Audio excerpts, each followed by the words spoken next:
Hello there, my name is Dominic and this is my experience paying for customs duties on orders that I bought on AliExpress, and I paid these customs duties at Postal Kenya. So my post office box is at City Square. This is along Haile Selassie Avenue opposite Central Bank. So this is my first ever order that I ever had to pay customs for, and this was this thing, the multifunctional network portable power bank. The weight for this item was slightly above half a kilogram. It was actually 545 kgs. So this product, I bought it for 2,500 Kenya shillings plus shipping. It cost 4,800 Kenya shillings. So I paid customs duties for this item for 350 Kenya shillings, plus plus an e-citizen fee of 50 shillings. So the total cost of this item was 5,200 Kenya shillings. So how did I come to pay this amount?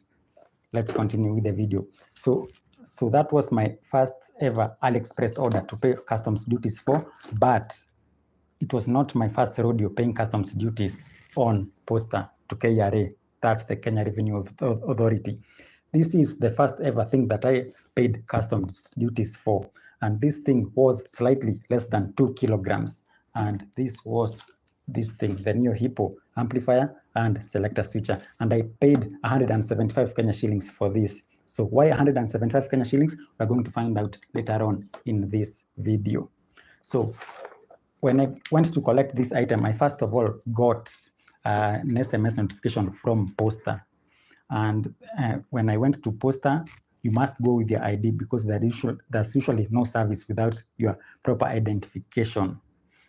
So I went there, it's at second floor at Posta, and I gave them the tracking number. They gave me a piece of paper that I had to take to another counter, and there they forwarded this piece of paper to another room over there where they searched for my item. But before they do that, they actually had me go sit down and wait because there was a very long line that day at Posta.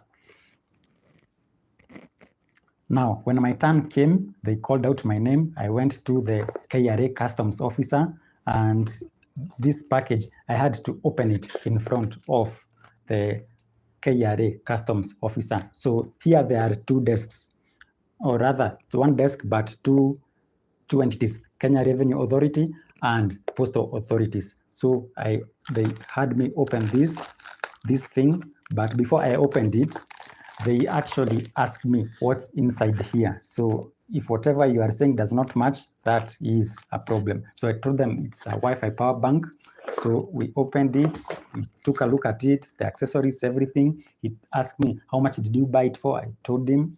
And so he forwarded this item to another desk, another lady with a computer over there, and she calculated the amount of customs that I was to pay. So it was 350 Kenya shillings that I had to pay to the very first counter where I handed in the tracking number. So over there, they just asked me for my phone number. I gave them, and they usually send you a push notification to M-Pesa. So this is where the 50 extra shillings comes from. So not only did I pay the 350 Kenya shillings for customs, I had to also pay the 50 Kenya shillings e-citizen fee, which seems like a very bad thing.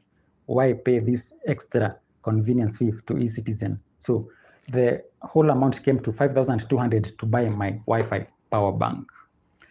What about this other item? So this item, I didn't buy this item. This item was sent to me by the manufacturer, Neo Hippo.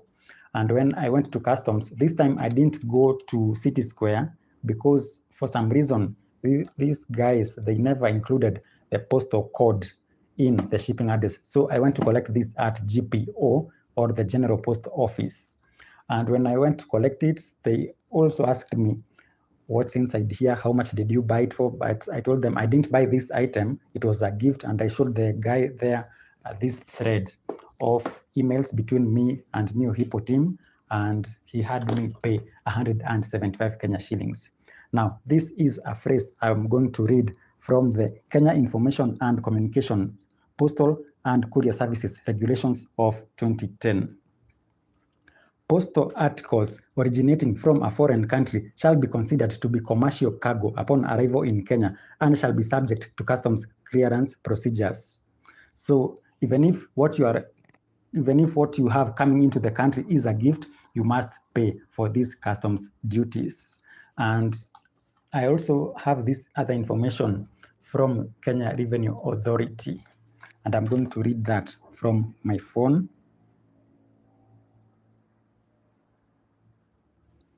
So procedures for clearance of your imported postal parcels. I will have these links in the video description as well as in the pinned comment. Post parcel means a mail service handling parcels or packages handled by Postal Corporation of Kenya. Procedures for clearance of imported postal parcels. In the event of personal importation, the importer shall present his or her ID, passport, or residence permit to Posta together with the tracking number for retrieval of the parcel. Once retrieved, the customer will open the parcel for the customs officer to assess taxes.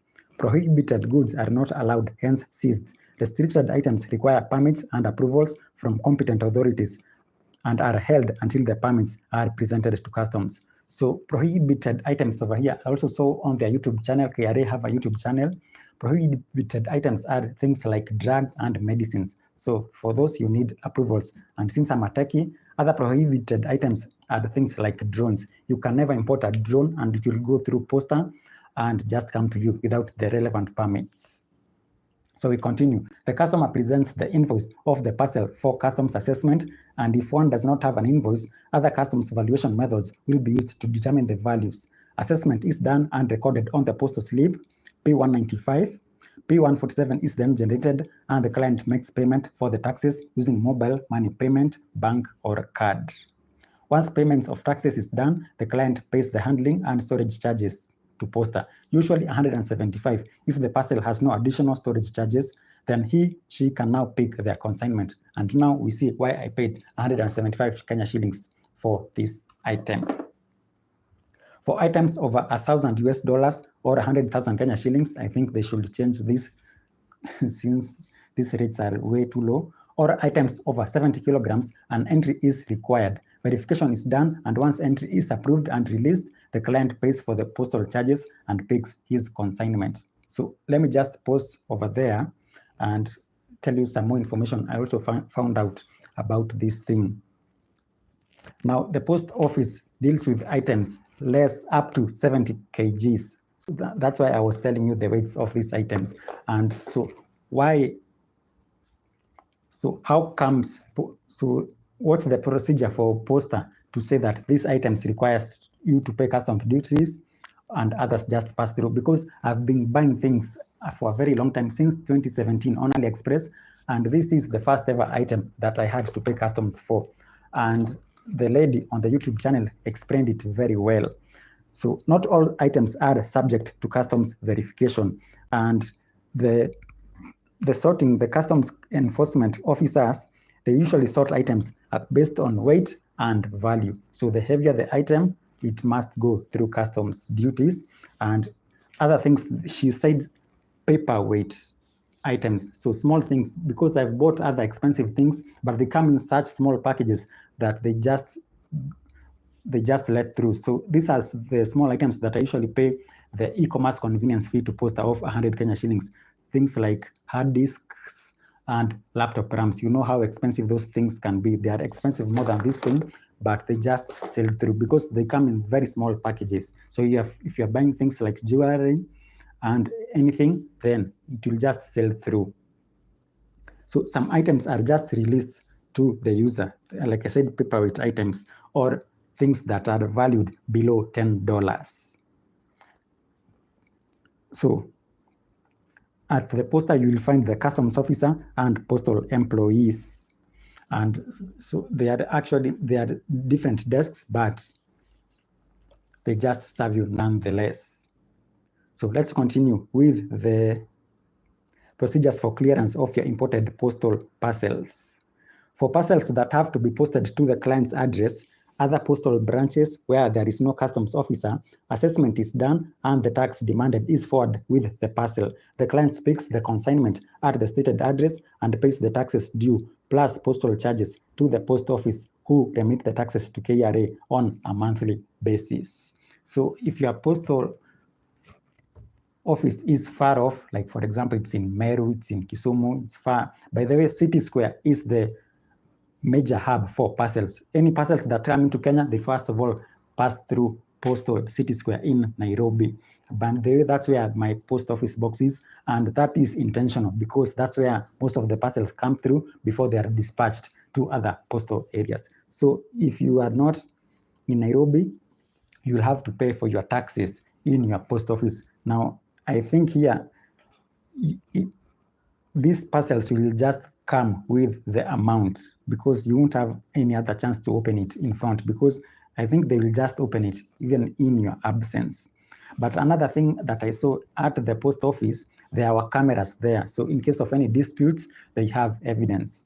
In case anything gets lost or gets broken, because these things are opened in public in front of, they had these very big cameras. Although old, they were big cameras. So they open these items in front of the cameras.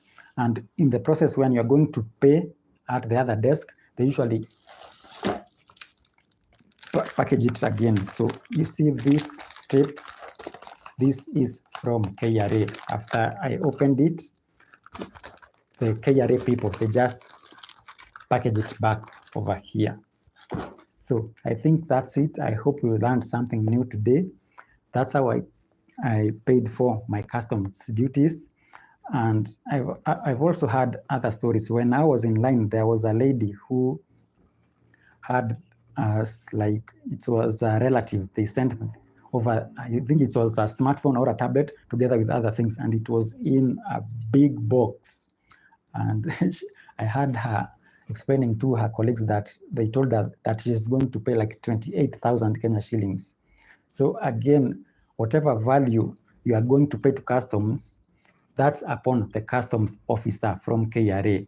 And they do this, number one, according to the value of the item, and number two, the weight. So I just can't tell you are going to pay this amount for this thing that you're going to pay for, because that's just up to the KRA officer. I wish someone at KRA could just do a video and tell us how they do this and where they actually do it, because when parcels just come from the airport, they first of all get sorted, and that's where the KRA guys are actually based, where they separate these things. These ones will go to customs, and these ones they are just going to release to their customers.